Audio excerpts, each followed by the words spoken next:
रज़वियात गिया। वाह माशाल्लाह माशाल्लाह। फज़ल रब्बुल उला रज़वियात गिया। फज़ल रब्बुल उला रज़वियात गिया।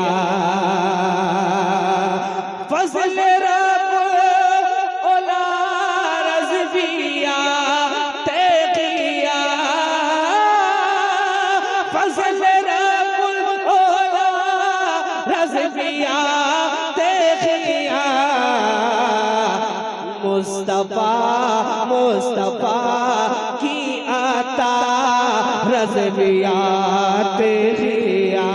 वाह वाह वाह वाह मुस्तफा वाह वाह वाह वाह माशाल्लाह माशाल्लाह। बहुत अच्छे भाई, अच्छी शायरी हुई है। वाह मुस्तफा की बहुत अच्छे। आता रज़वियात गिया।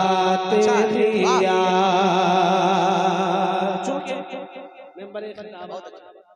अल्लामा सैफुल्लाह अलवी साहब वाह हजरत की जलवागरी, और जहाँ हजरत एक अच्छे खतीब है वहीं हजरत एक अच्छे शायर हैं। बेशक। मैं दुआएं लेता हूँ। एक शेर कि रात दिन ज़ेवरे इल्म फन से करे।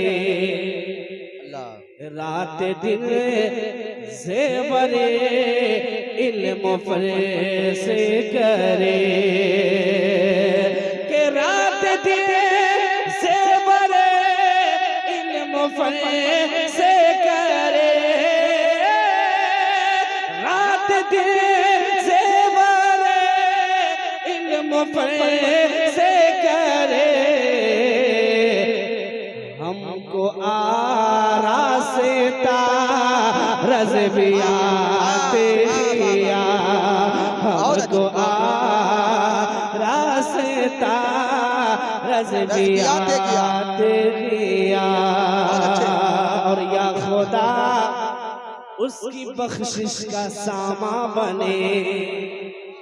आमीन मोहब्बत से आमीन बोल दे। आमीन। एक बार मोहब्बत से आमीन कह दे आप। या खुदा उसकी बख्शिश